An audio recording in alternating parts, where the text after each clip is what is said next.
Всем привет и добро пожаловать на канал Пал где мы обозреваем компьютерное железо, периферию и гаджеты. А сегодня у нас на обзоре будет две механические клавиатуры. Мы их распакуем, разберем, посмотрим, из чего они состоят, как они зашумлены, а также сделаем пару модов. В конце самом я расскажу то, как налюбили меня на Алиэкспресс, точнее попытались. Ну, так что присаживайтесь, ставьте видео на ускорение и поехали.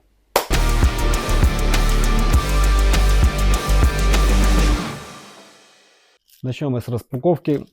Да, эта клавиатура уже распакована по причине того, что она приехала на месяц раньше, хотя заказывал я их с разницей где-то плюс-минус 3-4 дня.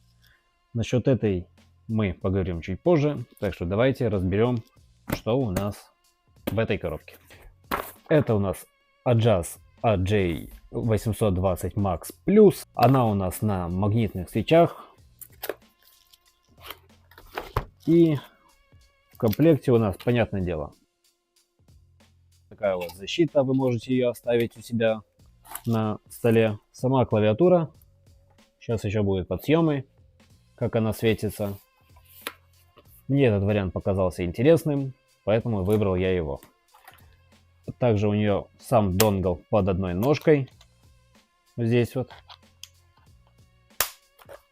Переключение между Bluetooth, USB и самим донглом, USB Type-C для подключения по USB и зарядки, и переключатель между Windows и Mac. Клавиатура такая достаточно внушительная по весу, что-то там есть, чуть позже мы ее разберем, а также чуть позже после распаковки поделюсь своим впечатлением. В комплекте у нас также идет стандартный всем пулер и сам провод. Больше ничего, комплект достаточно бедный. У этой клавиатуры, которую я заказывал с того же Али, кстати, цена у нее сейчас будет на экране, в комплекте, кроме пулера и самого провода, есть также несколько дополнительных свечей. Конечно, в ней нет подключения по Bluetooth, она сугубо проводная, поэтому и дешевая. По поводу цены на эту вы опять сейчас увидите на экране все у себя. Эти две клавиатуры плюс-минус в одну цену, и в дальнейшем я продемонстрирую эту разницу. Давайте распакуем вот эту вот клавиатуру, посмотрим на ее комплект. Она, если честно, уже легче, чем вторая клавиатура, поэтому, мне кажется, там и шумка хуже, и комплект может быть беднее, хотя куда беднее. Ну, давайте. Это у нас Аула, полностью тот же самый формат, что и у Аджаза, тоже имеет 75% клавиш, но у нее есть небольшой, кому-то плюс, кому-то не знаю, это экранчик. Я ее заказывал не белую, надеюсь, тут все тоже не белая, но об этом мы узнаем прямо сейчас, так что давайте распакуем ее. Нас опять же встречает все тот же самый макулатура, табличка с функциональностью. И вот такая вот клавиатура с градиентом. Ну, достаточно тяжелая, но... Не, они плюс-минус одинаковые. Чуть позже мы их обоих разберем и посмотрим на их отличия шумки и прочего. Если так, конечно, прикладывать друг к другу, они почти идентичны, но все-таки разница есть. Adjust чуть-чуть, буквально больше. Хотя, давайте вот это вот берем. Здесь у нас, кстати, пулер. Такой же абсолютно провод. И даже есть сменные свечи. Внешне, на первый взгляд, они очень похожи. У них есть колесики, плюс-минус одинаковая окантовочка. Что это? Что это клавиатура у нас 75%. О, какие бывают клавиатуры механические, мы поговорим буквально чуть позже. Поговорим о кастомизации, о кейкапах, Короче, о всех-всех мелочах, которые могут встречаться в механических клавиатурах. Так что не переключайтесь, дальше будет чуть-чуть интереснее. К тому же мы сделаем небольшую кастомизацию наглядным примером, скажем так. Ну и, понятное дело, мы их разберем полностью до основания.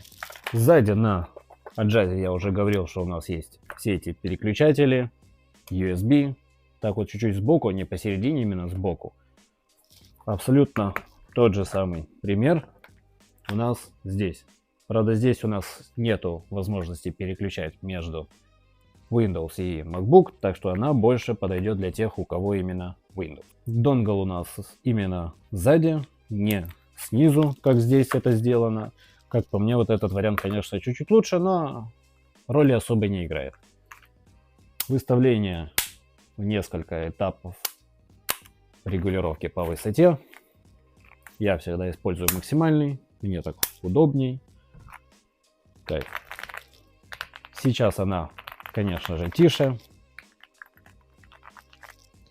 Потому что это, напомню, я ею пользовался целый месяц. У меня есть что рассказать об этой клавиатуре, о всех ее минусах и плюсах. Но я думаю, они будут плюс-минус одинаковые. Почему я решил ею пользоваться? Потому что мне это надоело. И я решил попробовать что-то изменить в своей жизни. Хотя бы клавиатуру. Посмотрим, нужен ли вообще экранчик. Как по мне, немного экранчик — это бесполезная вещь. Опять вещь. Ну давайте послушаем стоковый звук этой клавиатуры.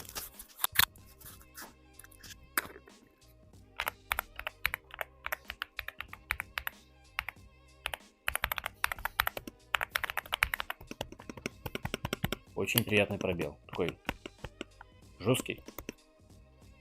К этой перейдем чуть позже.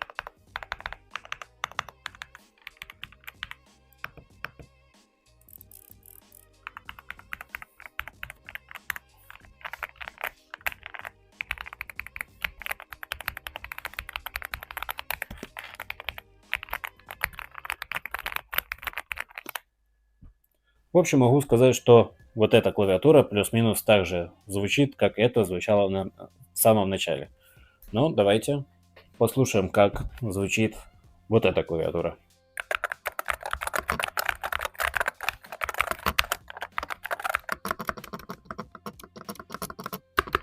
Сам пробел, а именно его стабилизаторы, в стоке лучше все-таки у этой клавиатуры. Они достаточно такие жесткие. Может быть, они смазанные, не смазанные. Мы это, конечно же, посмотрим уже, когда разберем.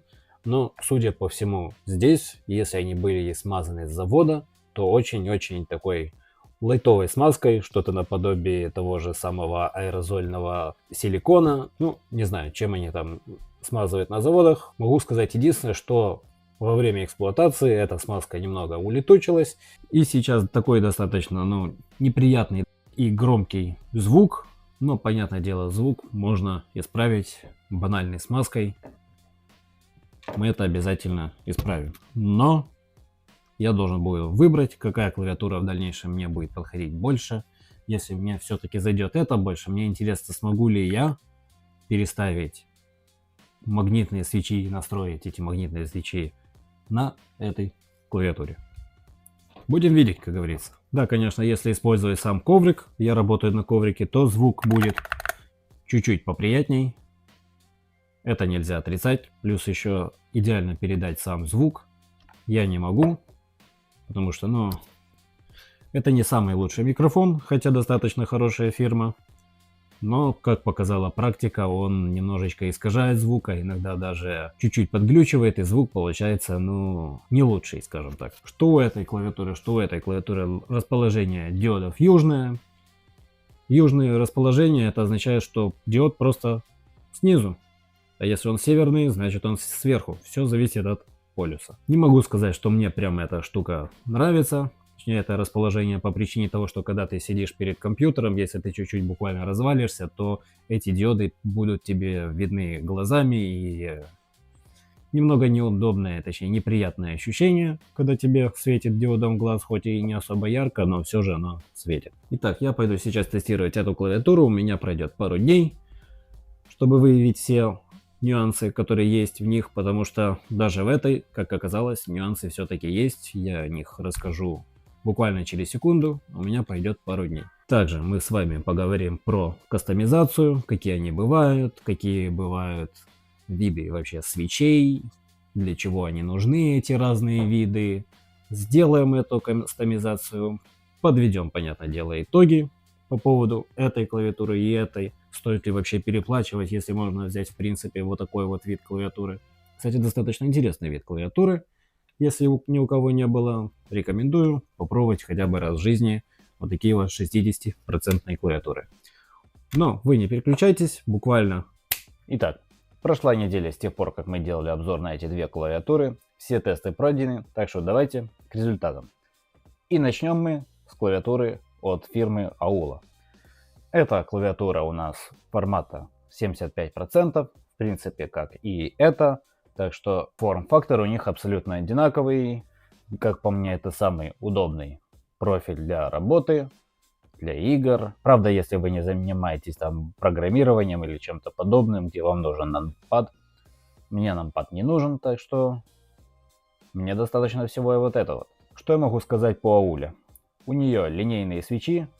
Какие бывают свечи, мы поговорим чуть-чуть позже. Что немаловажно, так это еще и сама батарейка. Если вы, конечно же, будете играть или пользоваться, точнее, по беспроводу, по донглу, по Bluetooth. Так вот, у нее 4000 мАч. Это, в принципе, стандартно. Производитель заявляет, что она будет держать в эконом-режиме 80 часов, что очень даже прилично, а в эконом-режиме до 30. Не знаю, что это значит эконом-режим, что это значит производительный режим, наверное, когда выключена подсветка, но не просто так я делал тесты 6 дней на ней, и со 100% до 33, не до нуля, я ее посадил за 6 дней. 66%, то есть где-то плюс-минус 11% в день она улетала. Это очень хороший показатель, как по мне, я работаю по 12 плюс часов, и она себя, в принципе, зарекомендовала, как по мне, держит, в общем, долго. За это время у нас смазочка чуть-чуть подстерлась, звук чуть-чуть изменился. Еще раз повторю, что заводская смазка, она не долговечна, и если вы хотите, чтобы у вас был нормальный звук, то вам всегда надо смазывать свечи. Как это сделать, вы увидите буквально через пару минут после этой клавиатуры. Самая бесполезная вещь, которая когда-либо могла быть придумана в клавиатуре, это как раз экран. И почему же, спросите вы? Да дело в том, что все настройки клавиатуры можно сделать либо через фирменное приложение, либо через кнопки, а тут также исполнено еще и через вот этот вот экранчик. Само управление режимами и так далее происходит через вот это вот колесико. Само колесико, да, приятное, у него очень приятный щелчок вот этот вот, но если вы хотите настроить громкость, то вам надо набрать в меню режим громкости, нажать на это колесико, крутить как вам надо, то есть быстрый доступ к громкости у вас не получится. Также яркость подсветки, режимы подсветки, все это можно регулировать через него, но также можно регулировать и через кнопки. И, конечно же, через само приложение, что, наверное, самый легкий и инстинктивно понятный вариант. А вот эта вот гифка, если честно, есть она, так и есть. Зачем она, мне непонятно. Оно не привлекает внимания, никак интересно не выглядит и, по сути, просто ненужный мусор. Я не сравнивал цены на эти же клавиатуры, но без мониторчика. Может быть, они дешевле. Если они дешевле, сейчас будет сверху и снизу разные скрины их цены у одного и того же продавца на том же самом AliExpress. Но, если честно, меня экранчик разочаровал. Я думал, тут будет больше, тут будет интересней. То, что оно выводит заряд аккумулятора и время, но на компьютере тоже есть время. Если вы подключены по Bluetooth, на компьютере будет еще и проценты заряда батареи. В общем, я разочарован. Эта функция, если честно, не нужна. Мне по большей части нужна просто регулировка громкости. Я включал регулировку громкости, и просто оно висело на экране этого и громкости. Извините меня за повторение. Клавиатура хорошая. Ничего не могу сказать, за $50. В общем, если честно, мне понравилось. Даже сама подсветка мне тоже понравились. Кейкапы на этой клавиатуре мне гораздо больше нравятся, чем на Agize.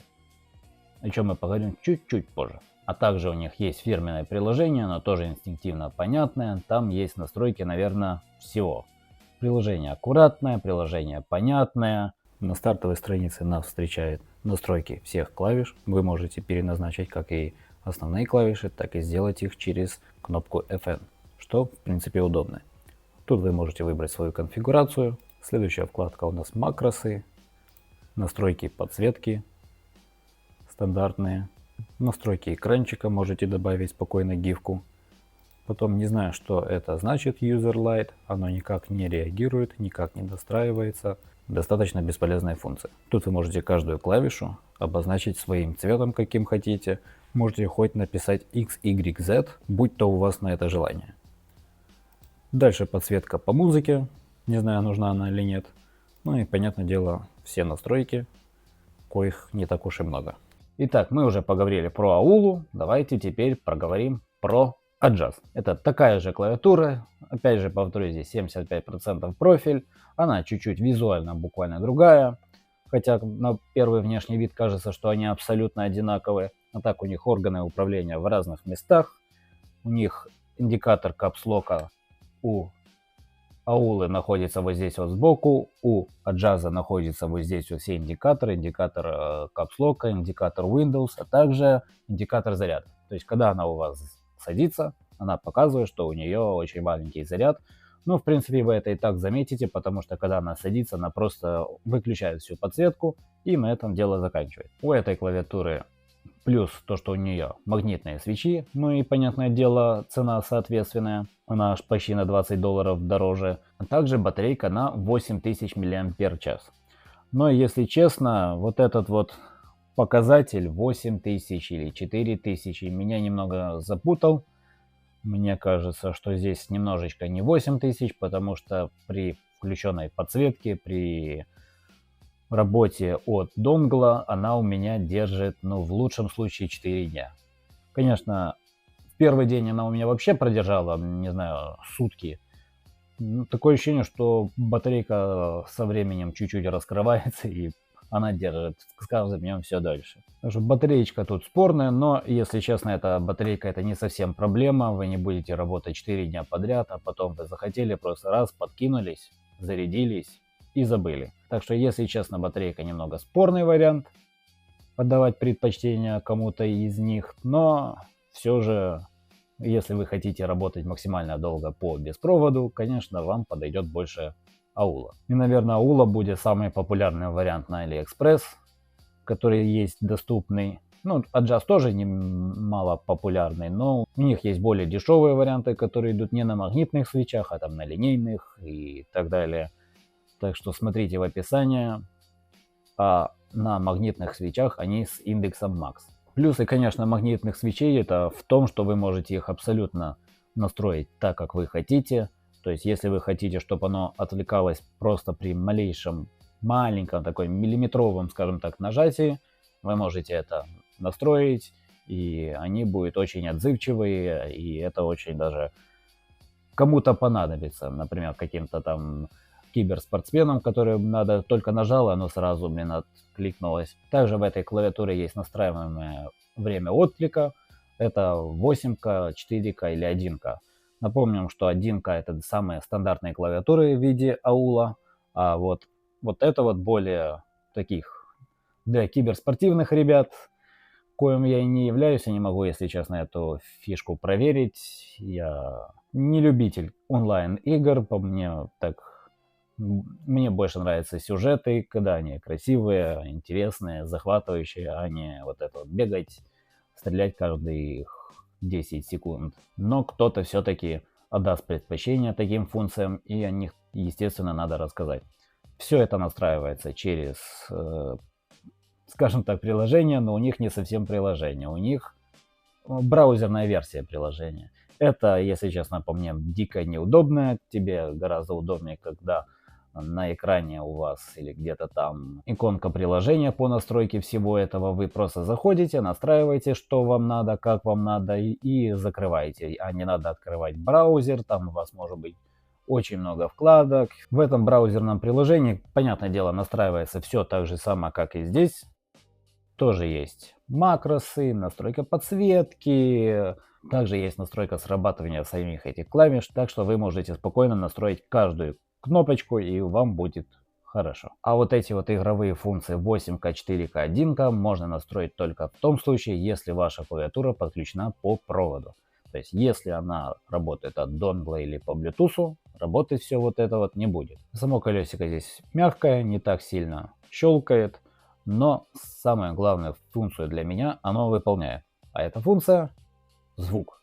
Мне очень сильно удобно, когда у меня регулировка звука происходит вот таким вот образом. То есть ты включил что-то, резко становится громко, ты раз и прокрутил, и стало тише. На этой надо выбрать, нажать, или не факт, что ты нажмешь, она достаточно резкая. Потому что можешь нажать, оно раз в моменте перескочило на другую функцию и включило ее. И ты вот это вот еще раз нажимаешь, обратно. Ну, короче, еще тот головняк. Так что лучше просто вот такую вот крутилочку без мониторчика. Просто убрал громкость, добавил громкость, все так, как тебе надо, и пользуешься. Вот это вот не надо. У джаза есть достаточно неприятные минуса, о которых я должен вам обязательно рассказать, а именно она бывает глючит. Она может перезагрузиться во время работы прям посередине, но это бывает, понятно, крайне редко. Но самое неприятное это когда у вас при запуске Windows может часть клавиатуры просто не работать. Это, конечно, лечится достаточно легко, но вам надо зайти в браузер, вам надо, открыть страницу этой клавиатуры, подключиться к ней. Она иногда даже с первого раза не хочет подключаться. И только тогда, сбрасывая все настройки, она придет, понятное дело, в норму. У меня буквально вчера не работала верхняя, точнее, не работал весь ряд там, где цифры, backspace, что немаловажно для моей работы. И мне пришлось вот это вот заходить, скидывать. Ну, в общем, если честно, немного неприятное ощущение. Но клавиатура достаточно интересная, компактная, минималистическая, нету экранчика. Но мне, если честно, надоели вот эти вот кейкапы. Я их поищу на AliExpress, что-то вот это вот подобное. Стоят они недорого, там в районе 12-15 долларов. И просто закажу, потому что я чуть-чуть посидел и подумал, блин, что за детский сад? Надо менять.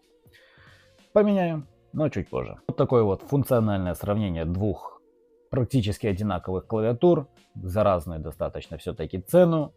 Напомню, что разница между ними 20 долларов, а это кому-то немалая разница.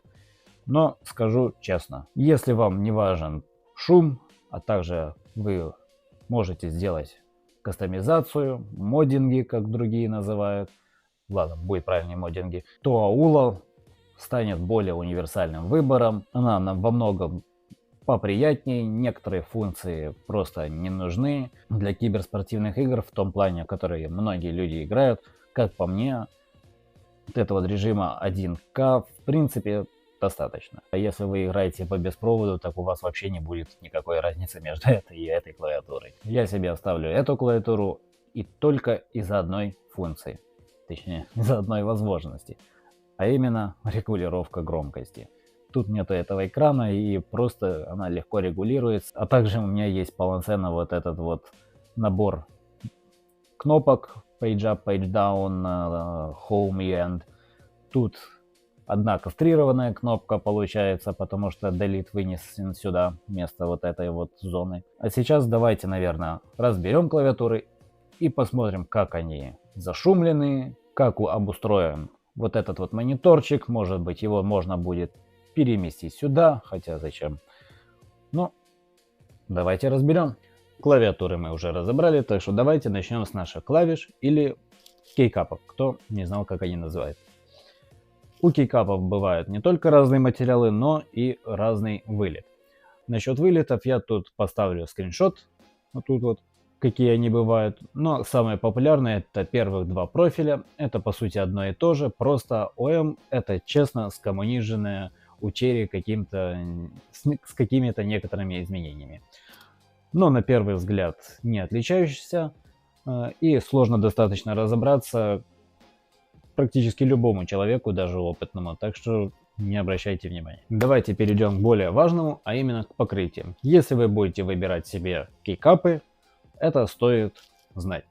Покрытия бывают топ-принт, это самый дешевый способ и самый худший.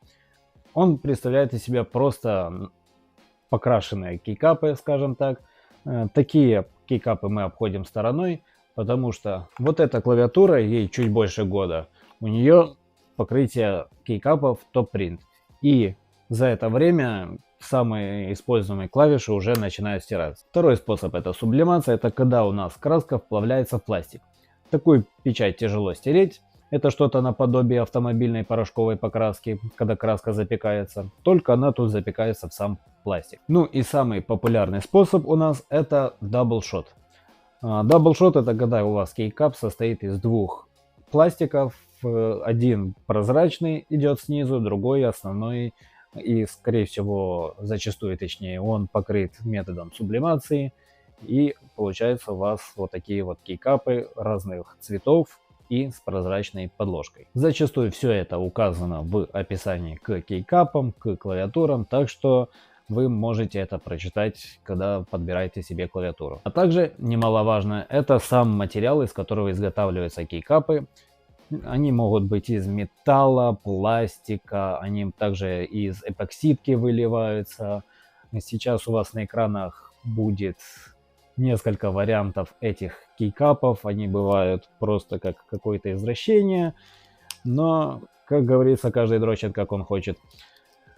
Японцы вообще на этом помешаны, американцы не так сильно. У нас, наверное, это не особо так и распространено делать что-то подобное из клавиатур. Но мы рассматриваем стоковые клавиатуры. Стоковые клавиатуры у нас делаются в основном из ABS пластика. Это полностью прозрачные кейкапы, так что если вы увидите их, знаете, они сделаны из ABS. А также PBT пластик.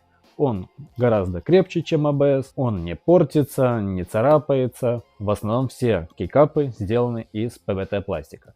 И большинство производителей этим, не знаю, гордится, наверное. Во всех описаниях, практически где я смотрю клавиатуры, все сделаны из PBT. Что эти кейкапы сделаны из PBT пластика. Основное про кейкап. Я все сказал. Так что давайте сейчас перейдем к нашим клавиатурам.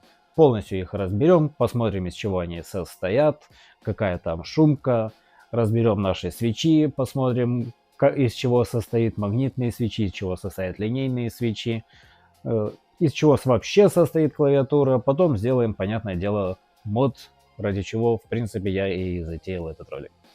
Так что не переключайтесь и поехали. Итак, вроде бы у нас абсолютно две одинаковые клавиатуры снаружи, но абсолютно разные внутри. Есть небольшие отличия, о которых мы сейчас с вами поговорим. Клавиатуры состоят, как мы выяснили, уже из кейкапов, свечей. Также у них есть стабилизаторы под большие клавиши, но о них мы поговорим чуть позже. А также у нас есть сам корпус, который состоит из плейта, пластина по-другому, и нашего PCB или печатная плата. Это сам мозг нашей клавиатуры. И вот у нас есть две вроде бы как разные клавиатуры, но у этой клавиатуры я сразу заметил, что плейт он пластиковый, а у этой железный. Поэтому она мне показалась изначально тяжелее, это факт, это чуть-чуть легче, но также у нее, именно у этой клавиатуры, когда нажимаешь, она так играет, а это нет. И об этом мы сейчас поговорим. И вот тут у нас есть различия в самом строении корпуса клавиатуры. А именно у нас плейт крепится на резинках, они же называются гаскет. И полное название вот этой вот системы называется Gasket Mount. Такая система у нас, как оказалось, только на клавиатуре аула. Кому интересно Gasket Mount, у Gasket Mount еще вот такой вот, его называют Flex, когда продавливается клавиатура. И многим это нравится. Мне как минимум не нравится название, но само ощущение, как оказалось, приятное. Также у нас есть Tray Mount, это когда печатная плата крепится к корпусу и нет вот этого вот эффекта, скажем так, любителей флекса. Ну и есть Sandwich Mount, это тот же самый Gasket Mount, только у нее нет вот этих вот резинок, гаскетов. Итак, у меня не записалась часть звука, поэтому я буду делать небольшие вставочки, надеюсь, она будет только одна. Но давайте перейдем к нашей магнитной клавиатуре, она сделана по системе Top Mount. Это когда плейт прикручен к верхней части корпуса. Есть также Bottom Mount, это когда то же самое, только прикручено к нижней части корпуса. А также есть еще Integrated Plate, это плюс-минус то же самое, что и Top Mount, только у вас верхняя часть корпуса это и есть плейт.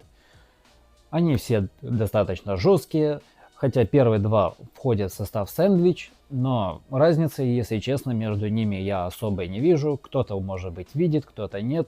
Ну, это, в принципе, дело вкуса. Ну, а если вы хотите, чтобы я сделал полный обзор на все возможные клавиатуры, какие они бывают, может быть, заказал пару клавиатур, показал их разницу, подписывайтесь на канал, ставьте лайки. Это поможет продвижению моего канала. Также не забывайте подписаться на телеграм-канал. Ссылочка на все будет в описании. А мы вернемся к нашим клавиатурам. И первое отличие на задней крышке. Я заметил, что здесь резинка такая достаточно тоненькая. И больше ничего, кроме самого аккумулятора, у нас в принципе нету. Я уже верхнюю часть наклейки аккумулятора вскрыл. И аккумулятор состоит из двух банок литий-ионных на 4000 мАч. Так что производитель не соврал, и действительно тут 8000. Ну, либо на одной банке написано 4000, и в общем это 4000, так что вроде бы и не соврал, а вроде бы и как бы и не указал, что действительно там есть 8000. Так что как-то так. Тут у нас очень толстый такой кусок резины. Как его даже поддеть? Давайте. Прям капитальный кусок резины. А, он прикручен. Разбирать его до основания не буду. В общем, нижняя часть нашей клавиатуры неплохо так прошумлена, достаточно плотная, хорошая такая. Ну, здесь нет, здесь не такая уж и плотная, тут, наверное, 1 мм. Ну, не суть. Хорошая резина, аккумулятор защищен, заизолирован. У нас тут выведены все управления между режимами на заднюю часть корпуса. А здесь у нас все прикручено на верхнюю часть крышки, скажем так, корпуса. Тут особой, в принципе, разницы и нету, но что-то да и есть. Сама плата с нашими свечами снимается тут достаточно легко. У нас тут резинки. Сейчас будут подсъемы, вы все увидите. Пришлось снять несколько свечей. Это, конечно, не критично. Благодаря нашему пулеру снимается оно все легко. У нас тут есть для быстросъема все вот эти вот коннекторы. Я, если честно, даже уже не помню, как они точно называются. Снимается оно легко, никаких проблем. Обесшумлена она хорошо. Сзади проложен вот такой вот поролончик. Между платой и плейтом проложен еще один, но более мягкий такой поролон. Даже обесшумлена у нас под пробелом зона. Дорабатывать тут, если честно, даже нечего. Так что если вы хотите просто купить клавиатуру, смазать свечи, там максимум стабилизаторы, потому что стабилизаторы дорабатывать тут точно надо, они шатаются. Но об этом мы немножечко поговорим позже. Большинство модов, которые существуют на вот этих клавиатурах, они неприменимы, потому что тут уже по заводу сделано все, что можно будет сделать. Ну что, я сейчас разобрал, даже немножечко расстроился, потому что мне и показывать нечего. Но давайте перейдем к этой клавиатуре, потому что модить будем мы именно ее. Итак, я ее разобрал. С этой стороны она у нас абсолютно такая ровненькая, красивенькая, ничего лишнего. Видно маленький-маленький датчик. Также у нас диодик, ну и сами ножки крепления пластиковые, которые просто, чтобы не люфтило. Тут у нас диоды, ну, в принципе, ничего такого. На этой стороне под пеной у нас такая пластиковая штучка, что ничего, не дай бог, не закоротило. Ну и, понятное дело, сама пена. И опять же, больше ничего. Вот так вот аккуратненько я снял вот эту вот пену. Она приятная, максимально легкая. У нас даже тут два таких вот слоя. Сейчас я сделаю все возможные подсъемы.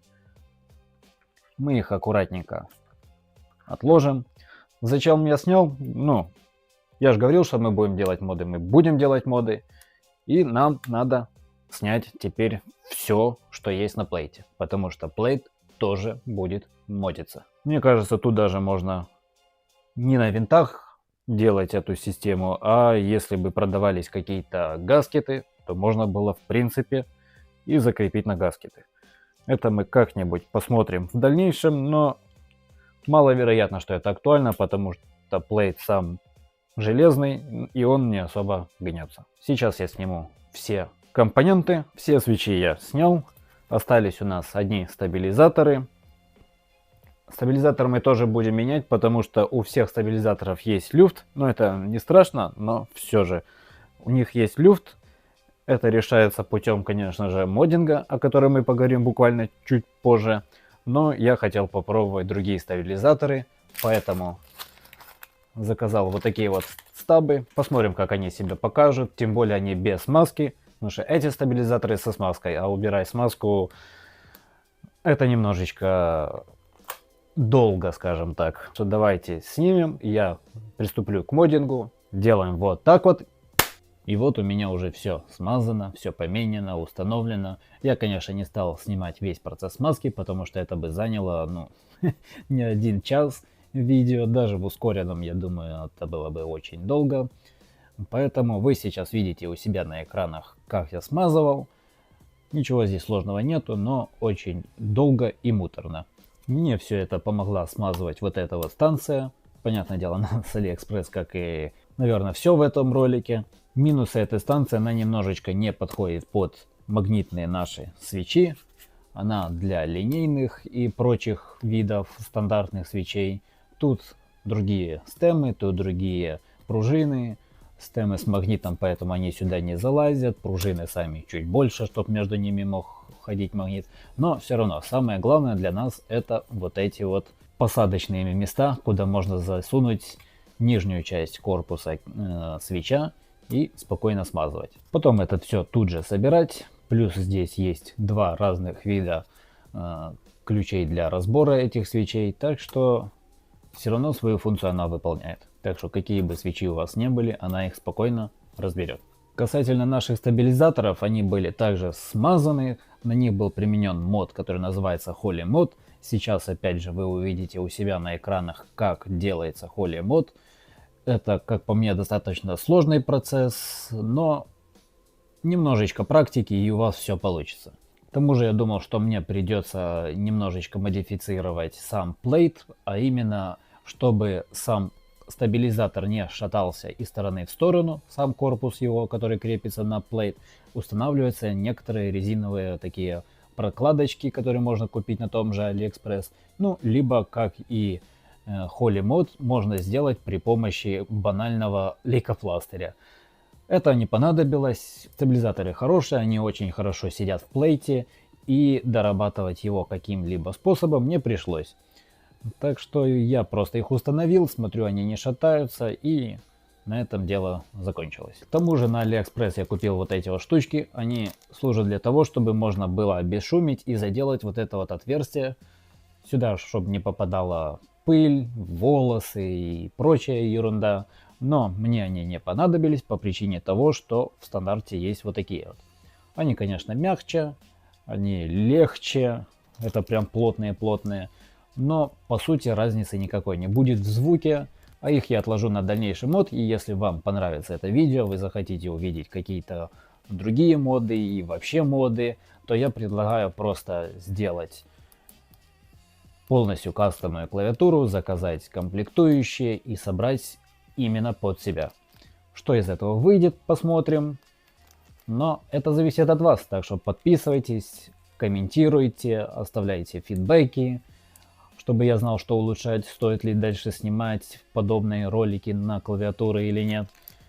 А сейчас дайте мне буквально мгновение, я все это соберу и мы продолжим. Собрал я клавиатуру и вот что получилось. Давайте послушаем.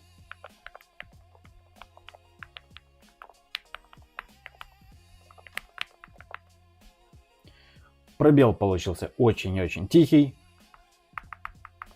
Стабилизаторы все тоже максимально тихие.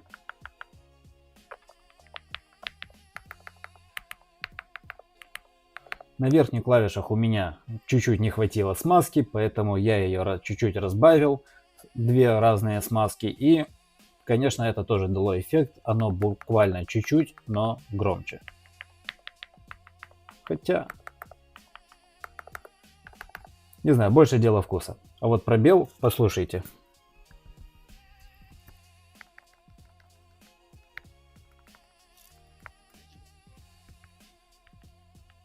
Все большие клавиши у нас работают максимально тихо. И кому-то это понравится, кому-то нет. Итак, вот такие вот у нас три клавиатуры. Это у нас не смазанная вообще. Это смазанная, но бог знает когда. И то, что мы смазали сейчас. Давайте послушаем, как работает наша. К тому же я приложу еще запись, которая была чуть-чуть ранее, потому что у меня не осталось записи звука. Произошел консенсус и не записался звук, когда я печатал на клавиатуре от первого лица.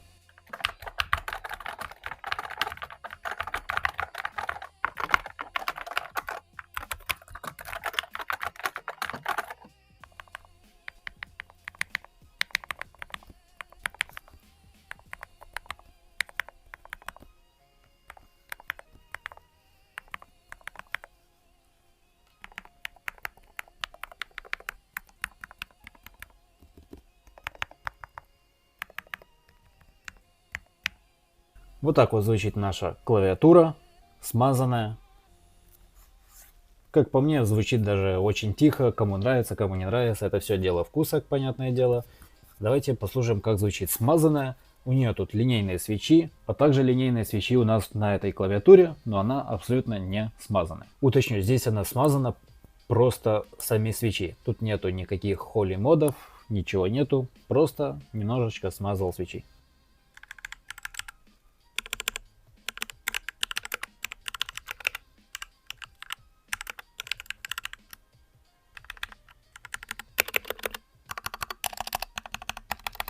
Вот такой вот у нее звук. К тому же у этой клавиатуры практически абсолютно нет шумки. Когда-то я немножечко прошумел нижнюю часть клавиатуры, но, скажем так, это не особо помогло. И полностью зашумленная клавиатура. Как вы видели, она отлично зашумленная, но без смазки, без каких-либо модов.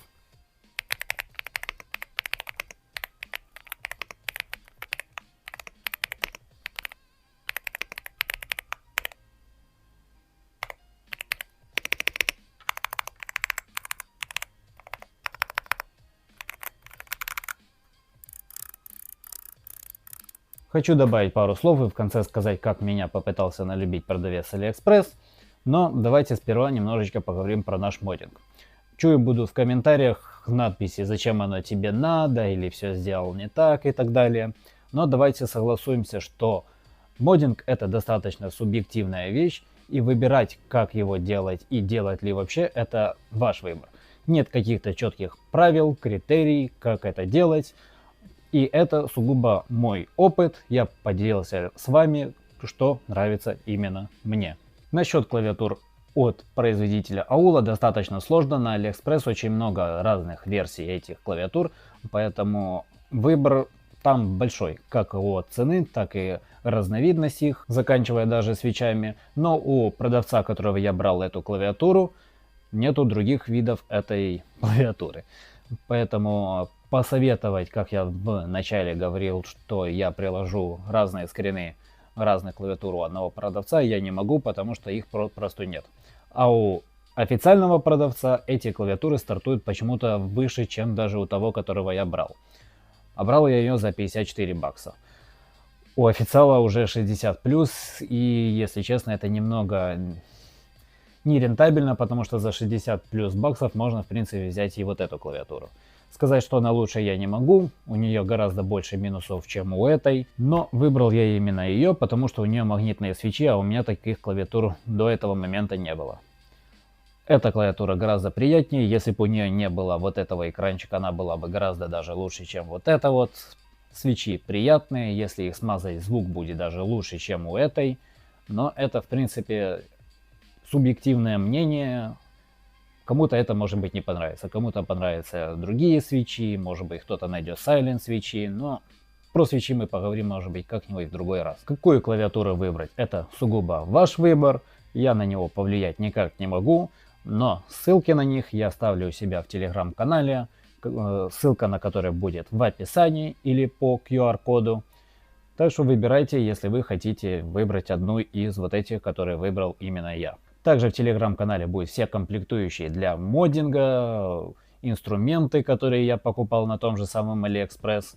Так что не забывайте подписываться, там будет в дальнейшем много чего.